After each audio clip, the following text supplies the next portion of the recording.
He had a confederacy of dunces defending him in impeachment. Say, well, my new nominee to run the DEA is El Chapo. You are actually hurting the legitimate part of that debate. And so I submit to you the same question on our panel, and I think it's worth taking a moment here the day after to just the same question the panel and American viewers might be reckoning with, which is, how did they come about the idea of, let's put El Chapo in charge of the DEA, and that way we can have a discussion about drug reform? Well, I am not going to compare Ken Starr to El Chapo. I did. You did. White House and white people. I mean, this is a lesson in the diversity of the two parties. I mean, you look at the House managers, it was almost evenly divided between men and women. You had 2 African Americans, you had a Hispanic. I mean, look, it was all white men today. There are two white women allegedly on the team. We'll see if they're allowed to argue. But I mean, I think, in a visual medium, when you have one side that has a very diverse team and the other side that's all white men, that says something in and of itself. Geist, I haven't even gotten to Pam Bondi. I haven't even gotten to Pam Bondi. Pam Bondi's just don't. argument. No.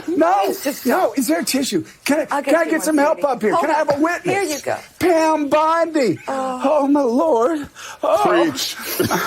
I'm getting flummoxed. What was that? Can I get some help up here? Preach. I was very surprised that Jay Sekulow, who I think is a very fine lawyer, I'd seen him argue in the Supreme Court several times, sort of wandered in the wastelands of the Mueller report that didn't seem very relevant. Mike Purpura, the deputy White House counsel, had a difficult job to do because he was basically making an argument on a different planet than the rest of us are now living in. We are now all in a planet where the former National Security Advisor, John Bolton, is out there with a book proposal in which, if you believe the New York Times and Washington Post accounts of this, he says that President Trump directly referred to a quid pro quo in an August conversation with him. You know what?